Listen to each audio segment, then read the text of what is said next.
comprimibles, ¿verdad? Entonces, dijimos que los fluidos comprimibles son como el aire, el metano, el hidrógeno, ¿verdad? Entonces, estos, decía aquí, ¿verdad? Nos presenta el modelo más simple para manejar un fluido comprimible, ¿verdad? Y nos dice que estos le llaman, pues, el gas perfecto. Entonces, la suposición de un gas perfecto, ¿verdad? Se usa, ¿verdad? En principio para simplificar los problemas de un fluido comprimible. Bueno, entonces, esta ecuación que ustedes conocen de PV igual a nRT, ¿no? Es la que se usa como base para la mayoría de los problemas de flujos comprimibles. Bueno, siempre y cuando, ¿verdad?, no tengamos cambios fuertes de temperatura.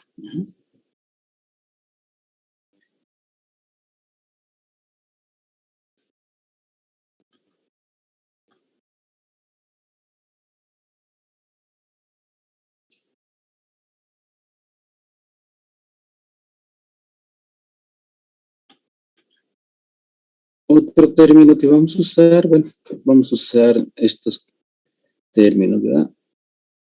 El CP, ¿verdad? El CP, y el CB. ¿Para qué vamos a usar estos? Para la relación, ¿verdad? Esa de CP en CB. Bueno, eso lo vamos a ver más adelante, ¿verdad? Y los valores estos de K, K, que son la relación del CP con el CB. Otra,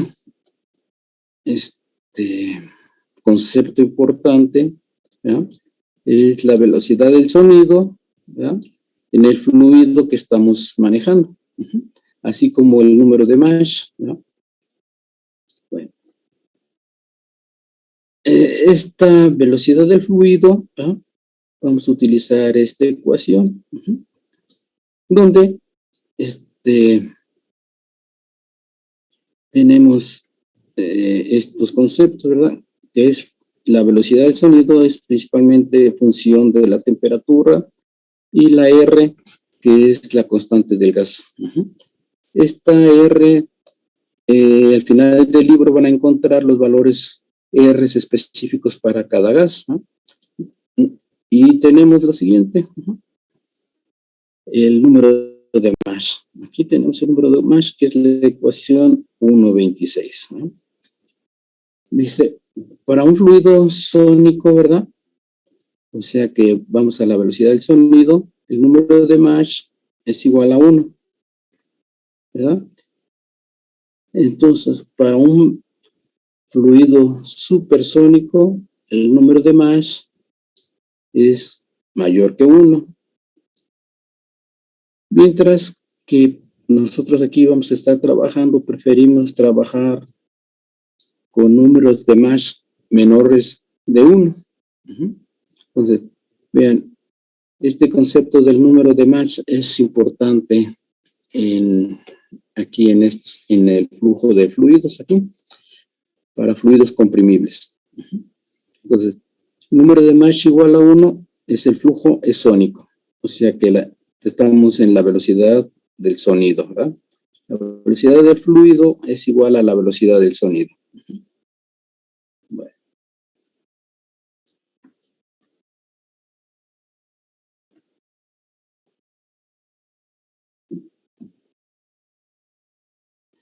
Bueno, entonces, ven aquí dice, el número de Mach puede ser útil, ¿verdad?, en la determinación, ¿verdad?, ¿verdad?, de suposiciones adecuadas para un problema particular y se usa extensivamente, ¿verdad?, en tratamientos rigurosos para fluidos comprimibles de un gas perfecto o de un gas ideal, le vamos a llamar a nosotros, ¿no? Entonces, vamos a continuar viendo las siguientes suposiciones. Permítanme, no sé por qué no escribió no agarró mi lápiz. Ajá. Y dice, tenemos aquí este punto que dice aproximaciones a los problemas de fluidos comprimibles, ¿no? Es común, ¿verdad? En la práctica para problemas de flujo de gases, ¿verdad? Aplicar algunas suposiciones para simplificar los problemas. Entonces, para simplificar los problemas que tenemos que se nos presentan, ¿verdad? Vamos a hacer ciertas suposiciones, ¿no? La primera que dice aquí, vean, ¿verdad? Dice, cuando el volumen específico del fluido varía, ¿verdad? Entre el 5 al 10%, fíjense, ¿verdad? Cuando el volumen específico varía, ¿verdad? Va a estar entre la variación del 5 al 10%, esa variación del volumen específico, ¿verdad?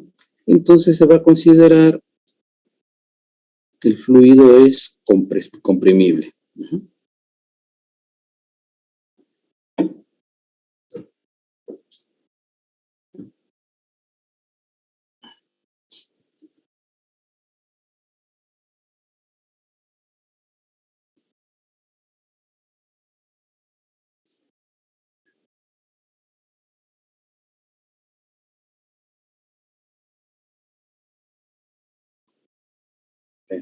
Vamos a ver aquí en esto. Entonces, vean, si tenemos una variación entre el 5 y el 10% del volumen específico, se va a considerar el gas comprimible, ¿verdad? Pero si varía el volumen específico, no varía mucho, ¿verdad? Entonces, el fluido se puede considerar como no comprimible. Entonces, vean eso, ¿eh? Podemos tener fluidos comprimibles en tramos muy pequeños, ¿verdad?, de tubería, y el volumen específico no va a cambiar mucho. Entonces, en ese momento podemos usar las ecuaciones de fluidos no comprimibles, ¿verdad?, en casos muy especiales, ¿verdad? Dice, si el problema es en verdad comprimible, entonces comúnmente se trata, ¿verdad? Vamos a tener el tratamiento de que si el fluido, el proceso, el transporte se lleva isotérmicamente o adiabáticamente, ¿verdad? ¿Qué queremos decir con isotérmicamente? A temperatura constante o adiabático, que no vamos a tener pérdidas de energía, ¿verdad?, o de calor. Entonces, en el tratamiento de los fluidos comprimibles, vamos a tener estos dos casos, que vamos a tener una temperatura constante y o adiabático, ¿no? Bueno, permítanme tantito.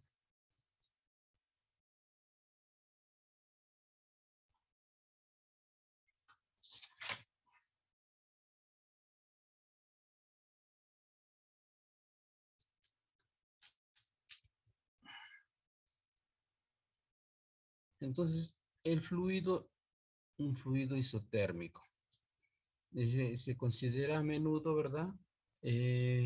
Por conveniencia, ¿verdad?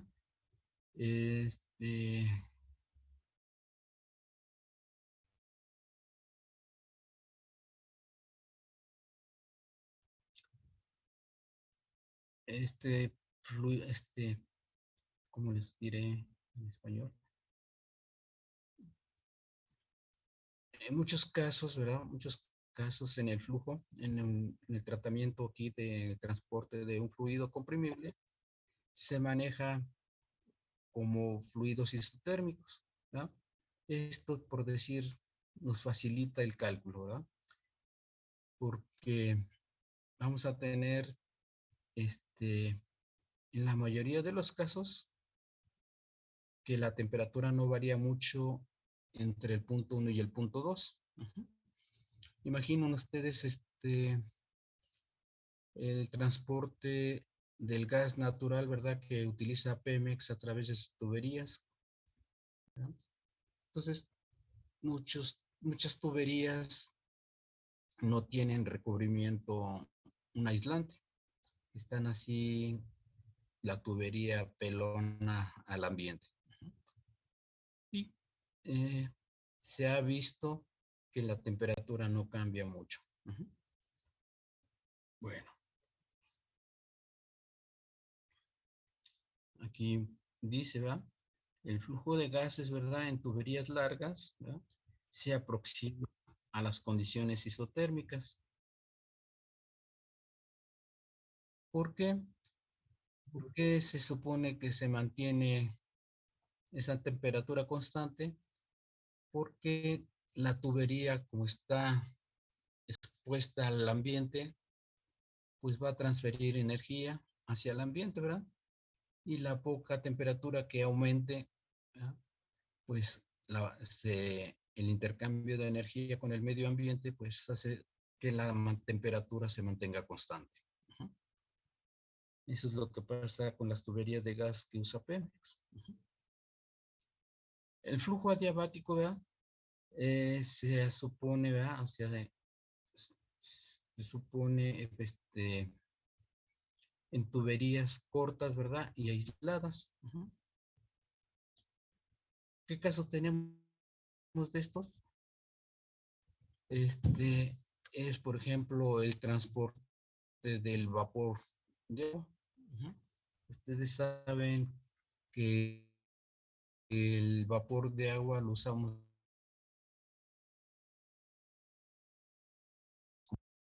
procesos industriales.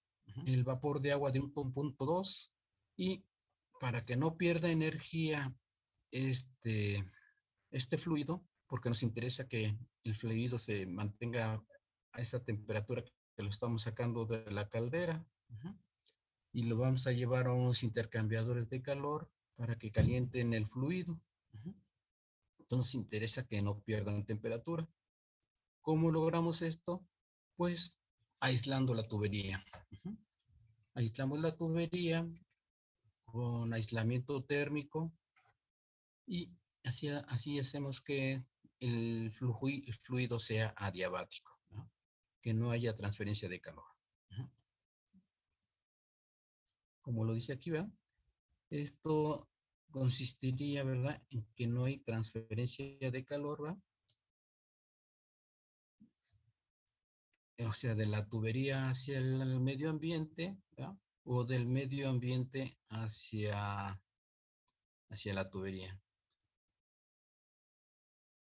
Y luego dice aquí, excepto, ¿verdad?, por pequeñas cantidades de calor generado por la fricción, ¿verdad? Sabemos que un fluido a través de la tubería causa fricción y esto va a causar que pues el fluido se empiece a calentar, ¿no? Y si se calienta pues va a transferir energía hacia el medio ambiente, pero como está aislado, en este caso no vamos a tener problema. El espesor del aislamiento pues obviamente se calcula, ¿verdad? Para que se pierda la mínima cantidad de energía en el transporte del vapor de agua, ¿no? Bueno, el vapor de agua es uno de los fluidos que se utiliza para calentamiento y es de los más comunes. ¿Alguna duda aquí, muchachos?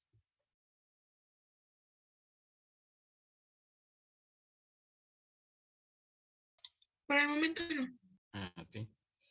Bueno, entonces, vean, estas son las simplificaciones que se van haciendo para manejar, ¿verdad?, el transporte de un fluido comprimible.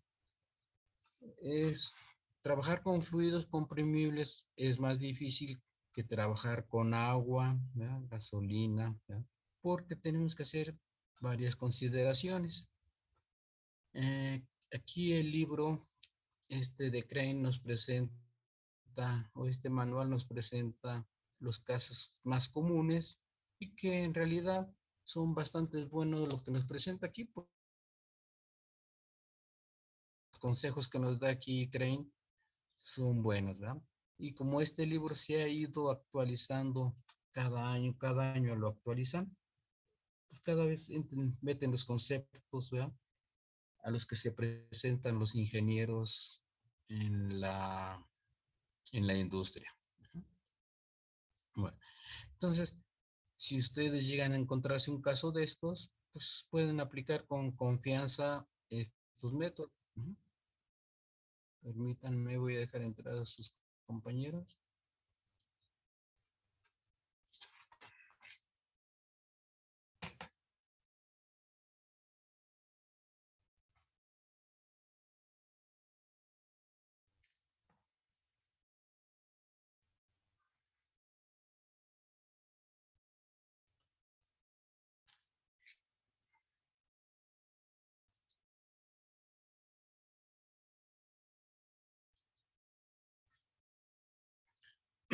Entonces, vean, la primera ecuación que vamos a utilizar es la ecuación de Darcy, ¿no?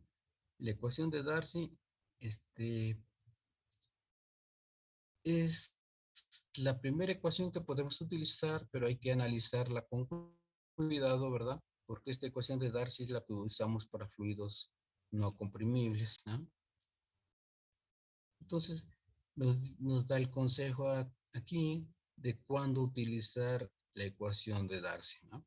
Para los casos, ¿no?, que se está tratando con fluidos comprimibles en los cuales la caída de presión o la pérdida de presión es relativamente baja y el volumen específico y la velocidad, ¿no?, no cambian apreciablemente. Pues esto es una condición para que podamos utilizar la ecuación de Darcy, esa ecuación que hemos utilizado en fluidos no comprimibles. Entonces hay que tener cuidado que la pérdida de presión, ¿verdad?, sea baja, ¿no?, y los cambios en volumen específico y en la velocidad pues no sean apreciables, como dice aquí, ¿no? Entonces, en ese caso, podemos utilizar, ¿verdad?, un fluido comprimible como un fluido no comprimible. Dice, dice adicionalmente, ¿verdad?, de algunas experiencias, ¿verdad?, indican que el número de Mach no debe exceder de 0.1 a 0.2. Entonces, ¿para qué? Para que los efectos de compresibilidad, ¿verdad?, sean despreciables. Dice, para los gases, para los problemas, ¿verdad?, de flujo de gases de vapor, ¿verdad?, que pueden tratarse como no comprimibles, ¿no?, la ecuación de Darcy puede aplicarse con las siguientes restricciones. Entonces, vean aquí, ya nos está diciendo bajo qué condiciones vamos a aplicar esta condición de Darcy, la ecuación de Darcy, perdón.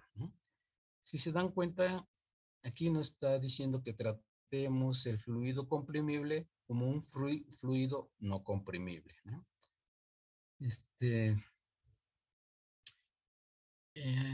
Me parece que la mayoría de la gente en español utiliza la palabra incompresible, ¿verdad?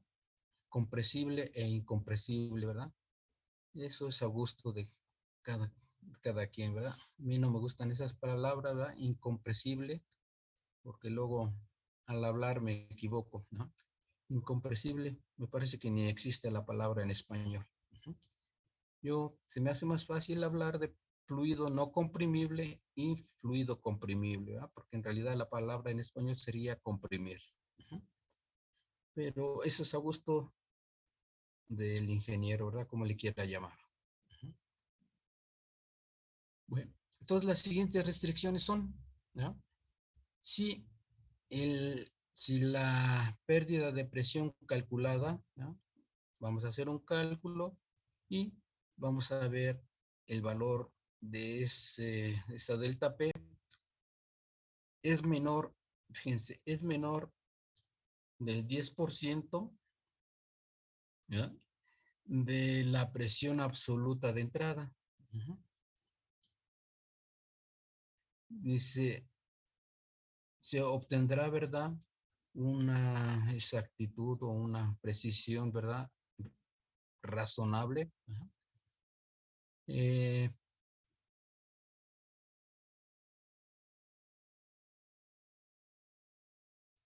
este, con esta pérdida de presión, ¿verdad?, el volumen específico no va a cambiar mucho. Entonces, fíjense, vamos a usar esta ecuación de Darcy si la pérdida de presión, ¿verdad?, ese delta P, es menor al 10%. ¿A qué se refiere con ese delta P? Pues el P, en la presión entre el P1 y el punto 1 y el punto 2, ¿no? Entonces, sí va a haber un cambio de volumen específico, pero no va a ser tan considerable así como que no podamos usar la ecuación de Darcy. Segunda condición, si el valor calculado de la pérdida de presión, ¿verdad?, es mayor del 10%, ¿verdad?, pero menor del 40%, ¿verdad?, de la presión de entrada, ¿verdad?, y todo, vean aquí, es la presión absoluta, ¿verdad? Vamos a estar hablando de presión absoluta.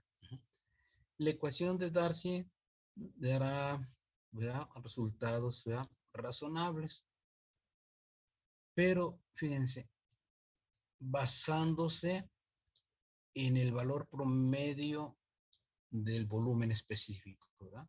Vean, en el punto 1 usamos el volumen específico que calculamos con la presión 1. En el punto 2 vamos a usar el volumen específico promedio, ¿verdad?, entre la corriente, entre el punto 1 y el punto 2, ¿no?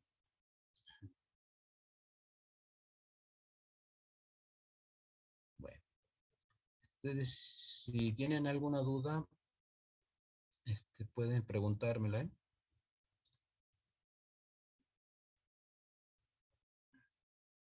Para presiones, ¿verdad?, eh, pérdidas de presiones altas, ¿verdad?, si digamos, por ejemplo, en las tuberías de Pemex, ¿verdad?, que transportan gases, ¿verdad?, sí, son normalmente, pues ustedes ven que son tuberías que pasan a través de, de kilómetros, ¿verdad?, de tubería, de longitud. Entonces, se tienen que aplicar los siguientes métodos. Vean, aquí ya vamos a usar los siguientes métodos para calcular las ecuaciones, calcular esas pérdidas de presión relacionadas con el volumen específico y relacionados con el flujo. Aquí vamos a ver los términos estos que vienen en la nomenclatura, ¿verdad?, a qué se refiere cada uno de estos términos. Bueno, dice, la ecuación de que el flujo es totalmente isotérmico. El flujo de gases, ¿verdad?, en tuberías largas, ¿verdad?, y que se aproximan a condiciones isotérmicas. La pérdida de presión en tales líneas, ¿verdad?,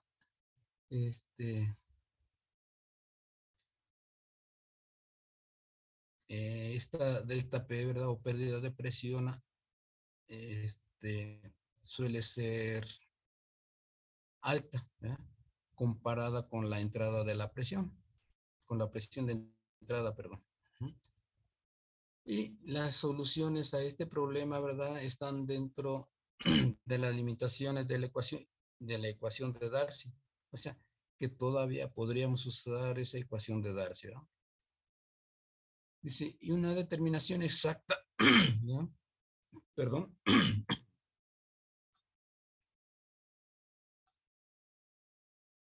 la podemos resolver con esta ecuación. Bueno, vean. Entonces, esta ecuación que le vamos a llamar la ecuación, ya sea como lo traduciremos en español, que el flujo es totalmente isotérmico, ¿verdad? Entonces, fíjense, si el flujo va a ser totalmente isotérmico, va a estar bajo las siguientes condiciones. Dice, la ecuación está desarrollada, ¿verdad? ¿Cómo le dijimos? De un flujo, ¿verdad? De flujo de fluidos comprimibles, ¿verdad? Digamos, basado en la experiencia, ¿verdad? Basado en la experiencia y teniendo las siguientes consideraciones. O sea, la ecuación 1.27, ¿verdad? Se le van a hacer las siguientes consideraciones. Primero, flujo isotérmico. Dice que no se le hace trabajo, ¿verdad? En este parte del tramo de la tubería, pues no vamos a tener un compresor, ¿verdad? O sea que el sistema no hace un trabajo, ¿verdad? O no le estamos haciendo un trabajo al sistema. Dice el flujo en estado estable, ¿verdad? O en la descarga, ¿verdad? No hay un cambio con respecto al tiempo. Bueno, nosotros sabemos que el flujo en régimen permanente, ¿verdad?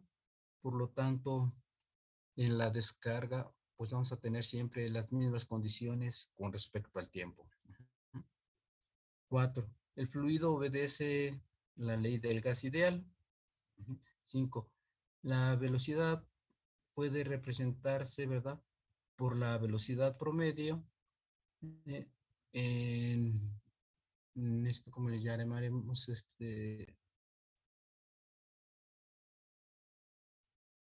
tenemos la tubería, ¿verdad? Esa tubería nos va a representar, si tenemos una tubería, voy a dibujar aquí una tubería circular, no necesariamente circular es la tubería para flujo de fluidos comprimibles, hay tuberías rectangulares, cuadradas, ¿no? Digamos que esta tubería circular, ¿no? Nos va a presentar, si hacemos un corte a la tubería, tenemos un área, ¿verdad? Esta área por la cual va a pasar el fluido. A eso se refiere, ¿verdad? Con esta sección, ¿verdad?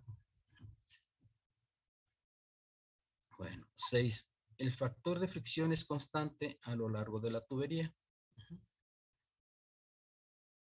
Así como calcularon ustedes el factor de fricción para fluidos no comprimibles, pues vamos a considerar para un fluido comprimible que el factor de fricción es constante. Entonces, vean, son simplificaciones y que en verdad, pues sí se aplican bien. La tubería, ¿verdad? Es recta, ¿verdad? Y horizontal entre los puntos terminales. Pues esto, estamos hablando de que sea recta, ¿ya? Y que sea horizontal. Pues no, casi no se da ese caso, pero lo podemos aplicar.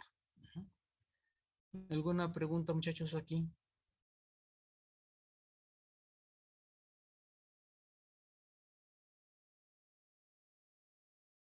Bueno, vean aquí en esta ecuación tenemos la presión en el punto 1, la presión en el punto 2, la presión, y el área, ¿verdad?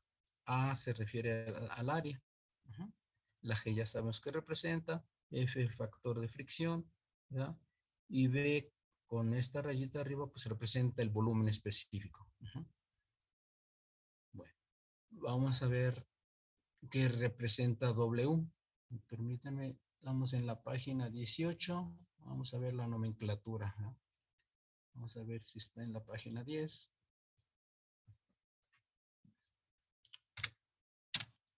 Normalmente en estas ecuaciones W es el flujo másico, ¿verdad?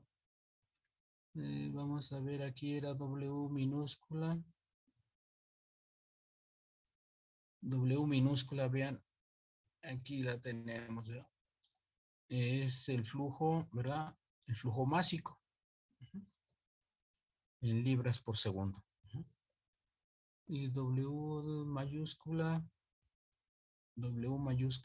sería el flujo másico por hora, ¿verdad? Entonces, W minúscula sería el flujo másico, ¿no? Libras por segundo. Bueno, aquí ustedes pueden ver en la nomenclatura, en la página 8, ¿no? Todos esos términos que vamos a utilizar. Vamos a ver de una vez. Vean la diferencia entre P. ¿Ya? Vamos a ver aquí. Vean qué representa P', ¿verdad? Y el P' representa la presión absoluta. ¿En qué? PSIA. Y ya sabemos que dijimos que las condiciones de referencia, ¿verdad? Van a ser 14.7 PSI y 60 grados Fahrenheit. Esto es para flujo de fluidos, ¿eh?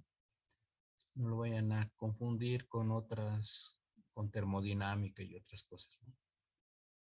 Bueno, entonces vamos a regresarnos a la ecuación.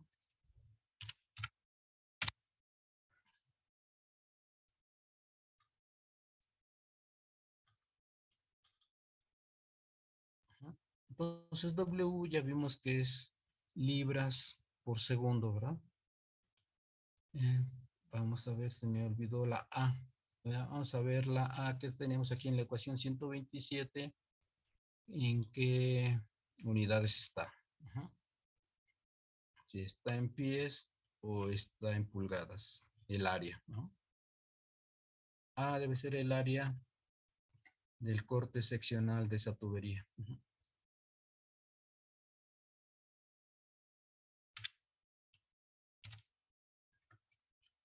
Aquí la tenemos. La A, ¿no? La A es, ¿ya?, el área del corte seccional como el que hice y está en pies cuadrados. Y si ponemos la A minúscula, sería el área en pulgadas. Bueno, tengan cuidado en cómo meten las unidades en las ecuaciones. Bien. Entonces, en esta ecuación que estamos viendo, el área está en pies cuadrados, ¿eh?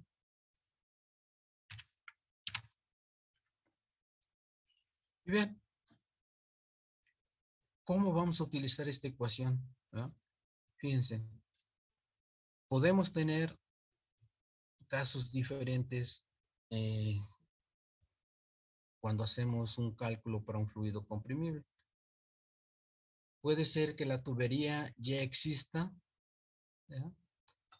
Y si la tubería ya existe y tenemos manómetros en el punto 1 y en el punto 2, podemos usar esta ecuación ¿para qué? Para calcular el flujo másico.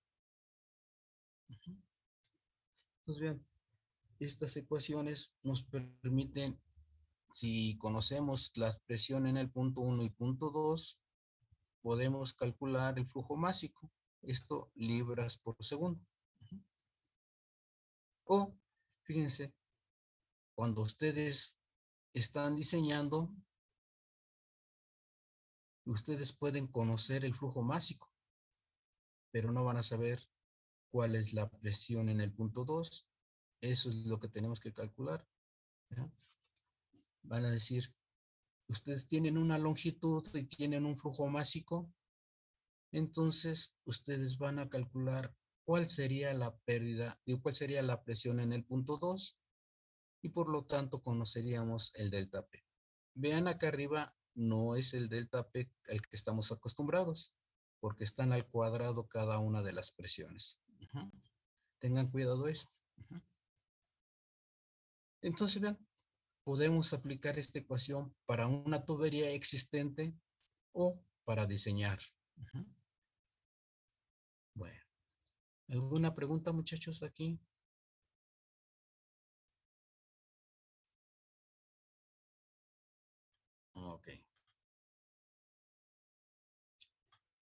vamos a tener otra ecuación, ¿verdad? Esta es la ecuación para flujo isotérmico simplificado, ¿verdad? Dice, en la práctica, ¿verdad? De tuberías para gas, ¿verdad? Se tiene otra suposición a la que tenemos 7 arriba, ¿no? La 8 dice, la tubería es suficientemente larga como para despreciar la aceleración. Vamos a ver a qué se refiere esto, ¿no? Dice, entonces la ecuación para descarga en tubo horizontal puede escribirse de como la tenemos aquí, la ecuación 1.28.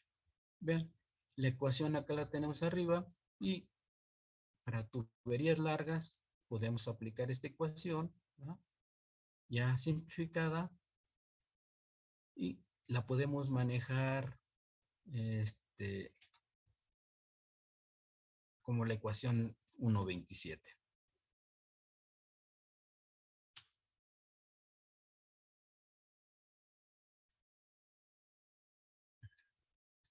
Bueno, nos dice aquí, fíjense, dice, esto es equivalente a la ecuación de completa para un fluido completamente isotérmico. Si la tubería es suficientemente larga, ¿verdad? Y también para tuberías cortas, si la relación de la delta P, ¿verdad? O la pérdida de presión a la presión inicial es pequeña. Fíjense, aquí estamos considerando una relación, ¿verdad? Una relación de, de la delta P a la presión, ¿verdad? De entrada. Si esa relación es pequeña, se puede usar esta ecuación 1.28 con confianza.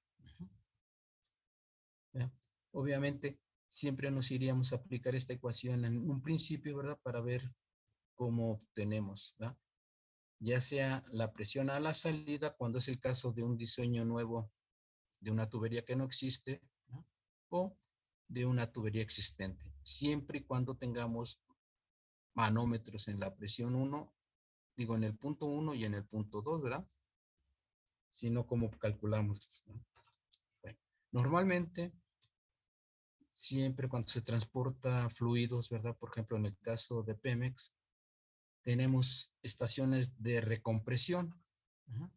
Digamos, lo mandamos de un punto 1 ese gas y ahí tenemos una estación, digamos, en el punto 1 y la vamos a mandar a la estación en el punto 2. Entonces, como son extensiones, digo, como son estaciones donde estamos enviando y recibiendo ese gas, normalmente tenemos medidores de flujo, medidores de temperatura, medidores de presión. Entonces, vean, es fácil saber qué flujo estamos enviando. ¿Por qué? Porque podemos calcular con las presiones, tenemos también indicadores de flujo, tenemos indicadores de temperatura. Entonces, como ustedes pueden ver, no es fácil que la gente no se dé cuenta de que por ahí en algún punto del tramo de la tubería, ¿verdad? Haya por ahí una violación, ¿verdad? Y estén por ahí sacando el gas. Claro que es muy arriesgado que alguien se atreva a hacer un hoyo o una perforación a la tubería, ¿verdad? Pero sin embargo, mucha gente que ha trabajado para Pemex y saben cómo hacer estas conexiones, lo hacen. Pero bueno, si a ustedes les preguntaran que si están teniendo por ahí alguna fuga de gas, ¿no? Pues pueden aplicar estas ecuaciones que hemos visto. Si ustedes tienen la presión en el punto 1 y en el punto 2, fácil pueden calcular el flujo. Entonces, ¿cómo se dan cuenta ustedes cuando hay una fuga o por ahí hay una conexión, ¿verdad? Indebida en lo largo de la tubería? ¿Cómo se dan cuenta ustedes? Pues rápido en la pérdida de presión. Obviamente la presión que medían al principio va a cambiar cuando ya tienen por ahí una violación en la tubería.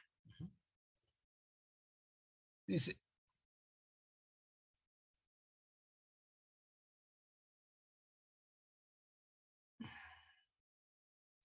Dice, ya que el flujo, ¿verdad? El flujo de gas, ¿verdad?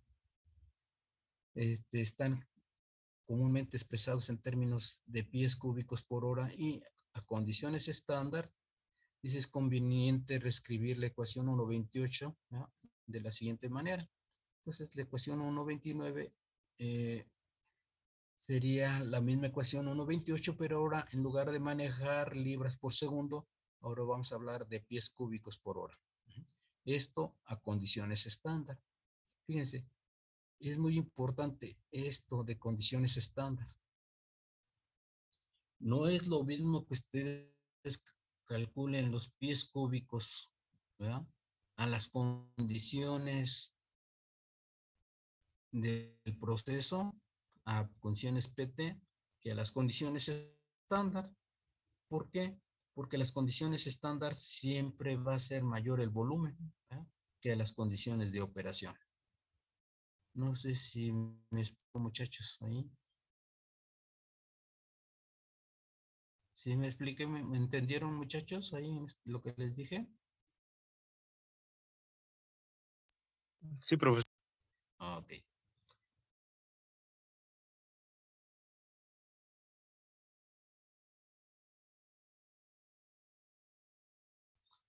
Dice, la temperatura promedio, ¿verdad?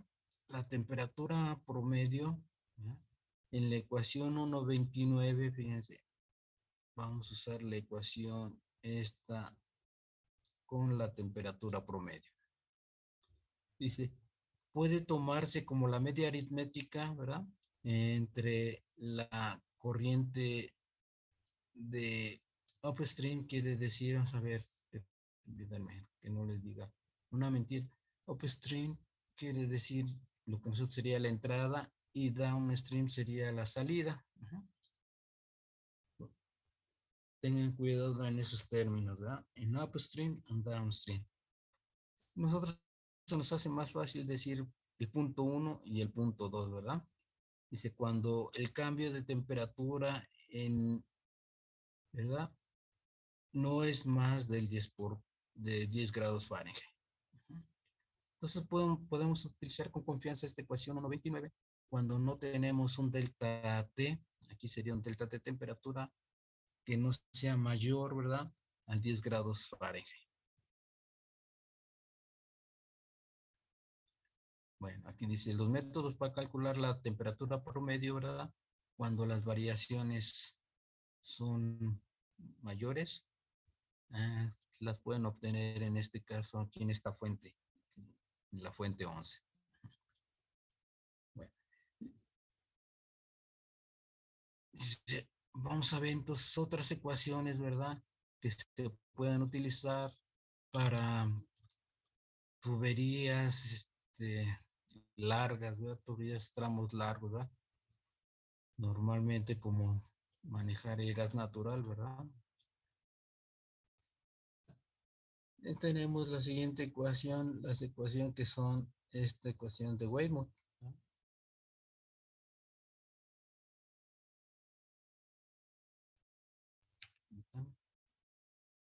Dice, esta ecuación, ¿no? Oh, es que no me deja, ¿qué pasó con mi lápiz?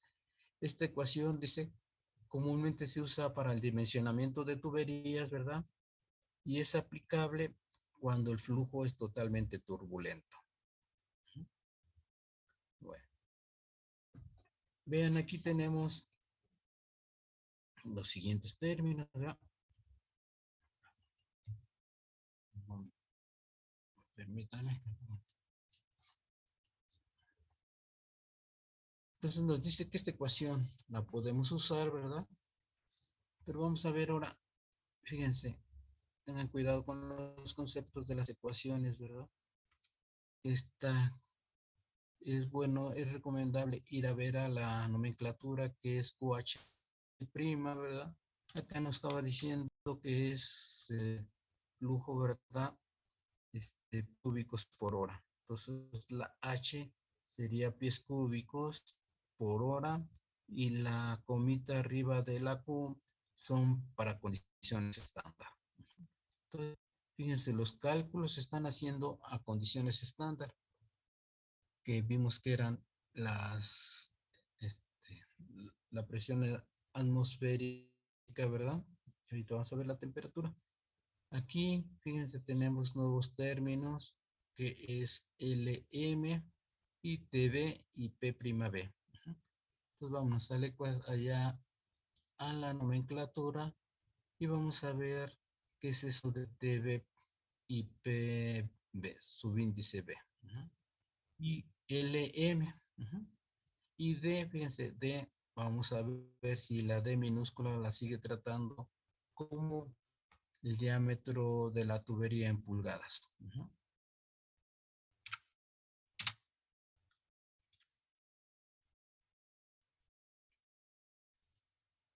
Entonces tenemos a D, tenemos, fíjense, el D pues sigue siendo en pulgadas, ¿verdad? ¿Qué otro término teníamos? El LM, ¿verdad?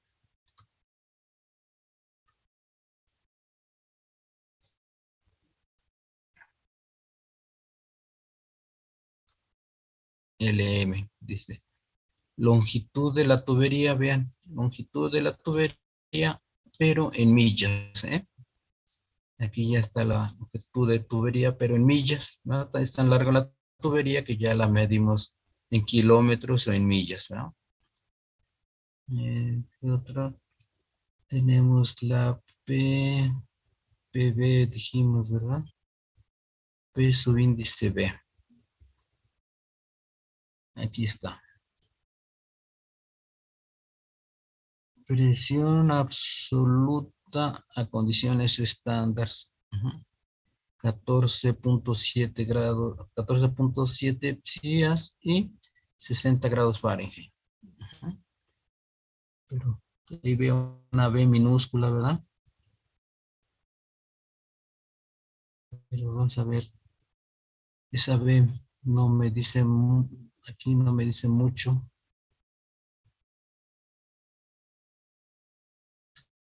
Presión absoluta. Ok. Bien, arriba dice presión absoluta, PSI. Y la B, supongo que está diciendo la presión absoluta a condiciones estándar. Entonces vean, la B es a condiciones estándar. Y si tuviese una C, sería a las condiciones críticas del fluido. Permítanme tantito porque se me va a reiniciar aquí esto. Entonces, tenemos, ¿qué dijimos? La B nos está indicando que es a las condiciones estándar de 14.7 PSI y 60 grados Fahrenheit. Bueno. Y la QH nos dice que es el flujo, ¿verdad? Pies cúbicos por hora, ¿verdad?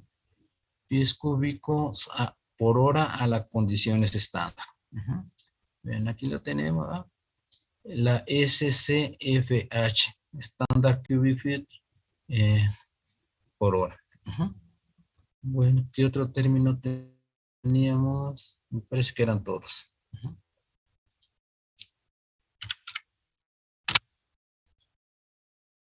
Bueno.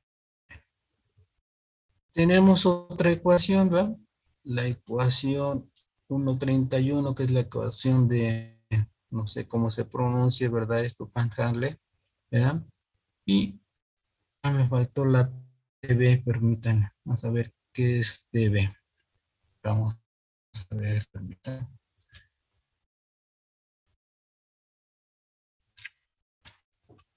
TB. Temperatura absoluta de las condiciones estándar. Entonces, la temperatura absoluta es 520 grados Rankine. Y la B significa las condiciones estándar. ¿Alguna pregunta, muchachos? Aquí. ¿Alguna pregunta, jóvenes? ¿Ninguna? Bueno. Profe, de las condiciones estándar, ¿la presión cuál es?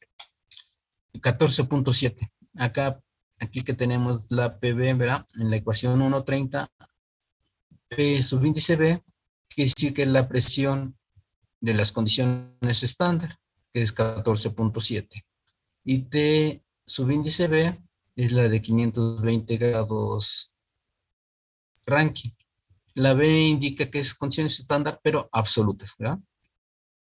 Ok, gracias.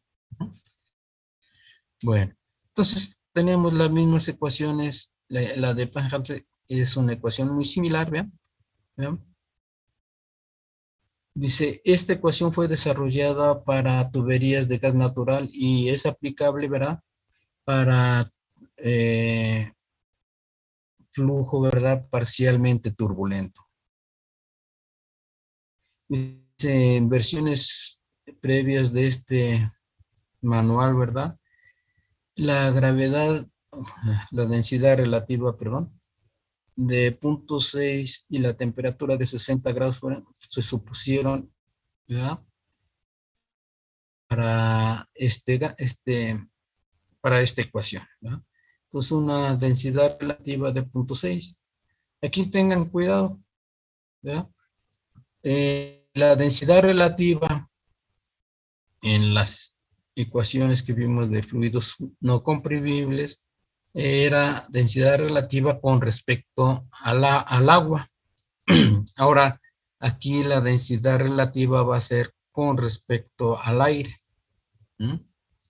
Entonces, recuerden, en fluidos no comprimibles, la densidad relativa o esto que le llaman specific gravity, para fluidos no comprimibles se hace con referencia al agua. Y en fluidos comprimibles, la densidad relativa se hace con respecto al aire. No lo vayan a tomar con respecto al agua.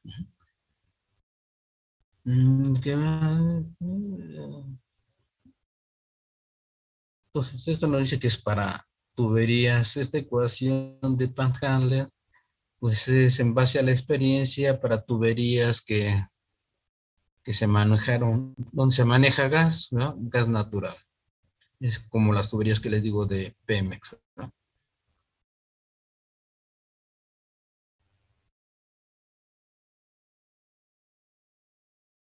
Okay.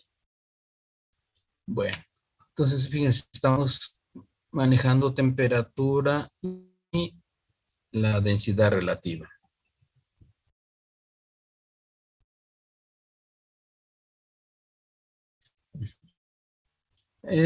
Tenemos acá la ecuación 31, 31 es una ecuación de Pan-Handler, ¿verdad? Y aquí la ecuación 1.32 es también la ecuación de Pan-Handler, ¿verdad? Pero acá tenemos la A y aquí tenemos la B. A ver. Fíjense, todas estas son ecuaciones empíricas, ¿verdad? Basadas y dependiendo de la aplicación, ¿verdad?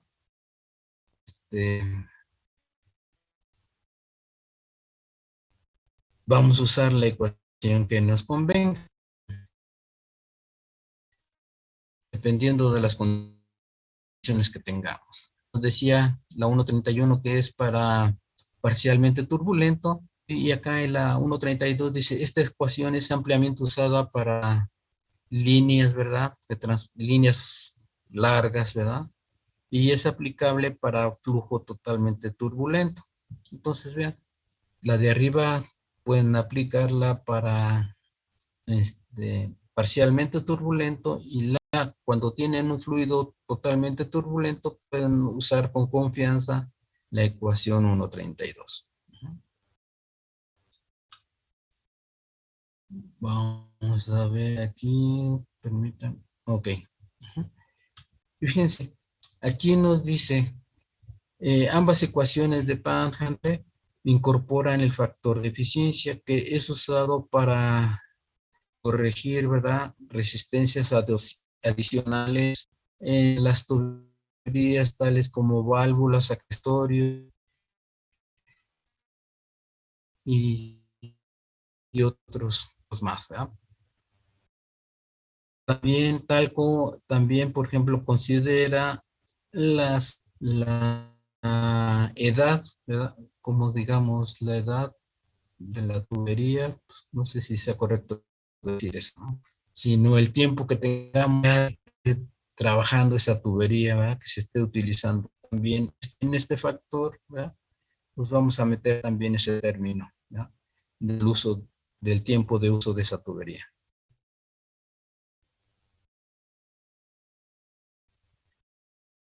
Bueno, dice,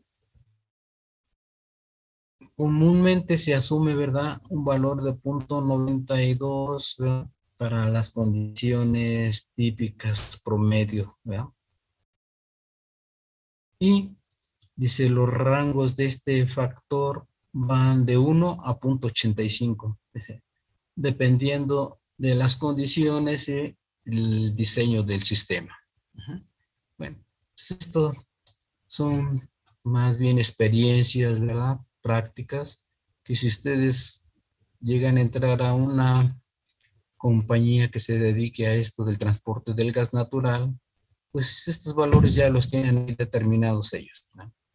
Ya en base a la experiencia. Bueno, vean, perdón. Si ustedes se dan cuenta, hemos visto varias ecuaciones, ¿no? Vean, la ecuación 1.29. ¿Cómo usar estas ecuaciones? ¿Ya? Es igual que las ecuaciones de arriba. Si conocemos si es la tubería ya es existente y tenemos manómetros en el punto 1 y punto 2, podemos calcular, en este caso, es el flujo volumétrico. Entonces, lo aplicamos igual que las ecuaciones de arriba, pero ahora obtenemos el flujo volumétrico. Pero si estamos diseñando una tubería nueva, obviamente no conocemos la presión en el punto 2, pero sí conocemos el flujo volumétrico. Entonces podemos usar esta ecuación, ¿verdad? ¿Y cómo van a saber ustedes que ya la presión, cómo calcular la presión 2? Pues yo lo haría de la siguiente forma, ¿eh? Si conozco el flujo volumétrico, conozco la presión 1, pues le iría dando valores a la presión 2, ¿verdad? Hasta que el lado derecho se iguale con el lado izquierdo. No sé si me expliqué, muchachos. Entonces, vean, estas ecuaciones nos sirven para diseñar o dimensionar nuestra tubería. Vean, tenemos el diámetro aquí, ¿verdad? Y si tenemos el flujo volumétrico, lo único que tendríamos que calcular es la presión 2, la presión en el punto 2. Pues, ¿alguna pregunta, muchachos, aquí? Yo, profe, no entendí cómo sacar la presión 2. Ok. Fíjense, si vamos a diseñar nuestra tubería, ¿verdad? Vamos a suponer un diámetro, pero este diámetro de la tubería lo vamos a suponer en base a los criterios de diseño como los que vimos, ¿verdad? En base a la experiencia, la gente ya sabe qué velocidad debe tener este fluido, ¿verdad? Qué número de mesh debemos aplicar, ¿verdad? Qué es lo que no debemos rebasar con respecto a la velocidad sónica. Entonces suponemos este diámetro. Entonces ya conocemos el diámetro. Entonces conocemos el flujo, vamos a conocer entre comillas el diámetro porque es el que también vamos a variar. Y con ese diámetro vamos a, fíjense, van a ir dándole valores a la presión 2, ¿no? La presión 1 ya la conocemos, todo lo demás ya lo conocemos. Lo único que no conocemos aquí va a ser la presión 2. Ustedes van a ir dando valores a la presión 2 en el punto 2 y cuando el resultado al lado derecho de la igualdad ya sea igual al lado izquierdo o sea igual al flujo volumétrico que queremos. Entonces, esa es la pérdida, esa es la presión en el punto 2. ¿No? Ah, ok, sí. Gracias. Pero si por alguna razón esa presión 2 pasa de ciertos límites, porque luego tenemos que llegar con cierta presión, ¿qué es lo que tenemos que hacer? Cambiar el diámetro de la tubería. Y otra vez hacemos el cálculo de nuevo. ¿Mm? Entonces, fíjense que estamos aquí trabajando con 3 variables: diámetro interno de la tubería, flujo volumétrico y presión en el punto 2. Ok. A veces, fíjense, también la podríamos aplicar, se me está ocurriendo ahorita, que podemos conocer el flujo y podríamos conocer el diámetro y conocemos la longitud. A lo mejor podemos conocer el delta P, ¿ya? No directamente aquí, ¿ya? No como delta P, sino que podríamos decir, tal vez no conocemos la presión en el punto 1 ni en el punto 2, pero mediante esta ecuación podríamos conocer el delta P. Se me ocurre así, ¿verdad? A lo mejor no es posible. Bueno. Por hoy, muchachos, pues es la presentación, ¿verdad?, de estos modelos matemáticos empíricos, ¿eh? Son empíricos porque están basados en la experiencia. Van a encontrarse ustedes que puede haber otras ecuaciones, ¿verdad? ¿Por qué? Porque la experiencia en las diferentes áreas y diferentes fluidos, pues van modificando estas ecuaciones de acuerdo a sus sistemas. En la siguiente clase vamos a ver ejemplos de estas ecuaciones que vienen aquí en el mismo tren, unos ejemplos muy sencillos, pero muy ilustrativos. Bueno, si no tienen alguna pregunta, muchachos, nos vemos la siguiente clase, que sería el lunes, y yo les aviso si es en línea o ya hay que presentarse en la escuela. Les avisaría con tiempo, muchachos. Ok, profe, gracias.